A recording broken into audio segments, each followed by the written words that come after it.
Time now for our recruiting spotlight, and for that, we welcome in our national recruiting analyst, Tom Loy. And Tom, before we get to some of these prospects, I'm just curious, where are we in the recruiting calendar right now? What's going on?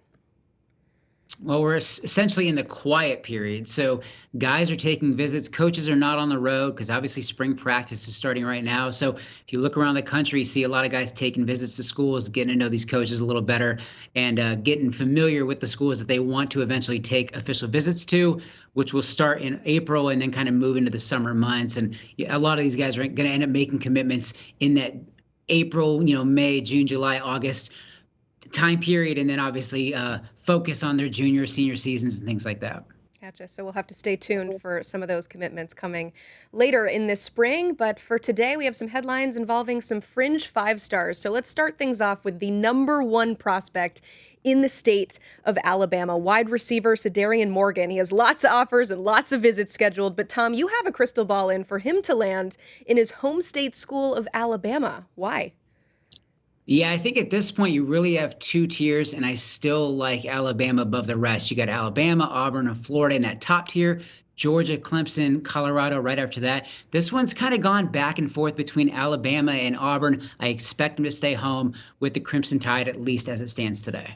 All right, from Alabama to the island of Oahu, where we check in with the number one prospect in Hawaii, Talanoa Ili. What is the latest on the Kahuku prospect?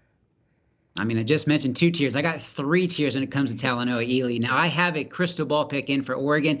I'm not as confident as I was before, but you got Oregon, USC, and Oklahoma. Then you probably have UCLA and BYU, and then Texas and Notre Dame after that. He has the top seven. Right now, I like Oregon slightly ahead of USC, but it's really close. All right, finally, Matter Day's Mark Bowman took the quick trip up the 5 to visit USC last week. The number one tight end has more visits scheduled there and really elsewhere across the country. Tom, you talked to him. What did he say about where his recruitment stands right now?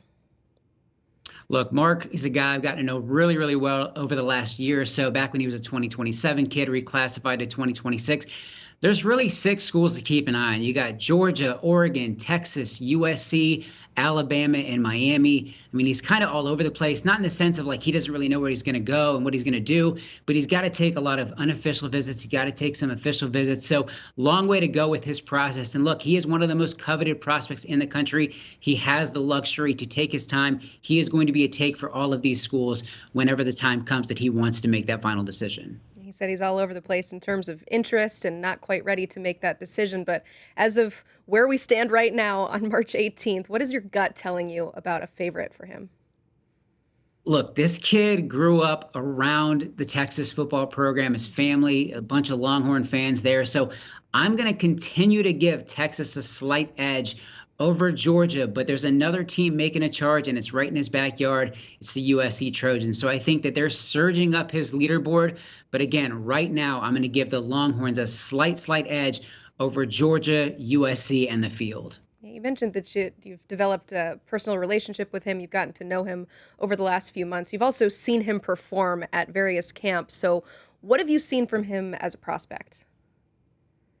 This kid is incredible, incredibly talented. I saw him for the first time at a battle event a year or so ago around this time, and I remember how dominant he was. And I remember texting our director of scouting, Andrew Ivins, right away. I mean, he is special, and he's only gotten better. So this is a kid who runs like a receiver. He's built like a tight end. I mean, he's got this nasty streak about him. He's got great soft hands. He's extremely polished. I think national analyst Greg Biggins said it best when he said it's difficult to find a weakness about his game. So I think with Mark Bowman especially, reclassifying from 2027 to 2026 was the most obvious, easy decision to make, in my opinion. I think that the Brock Bowers comp is an extremely easy one. I mean, he is exactly the same player coming out of high school.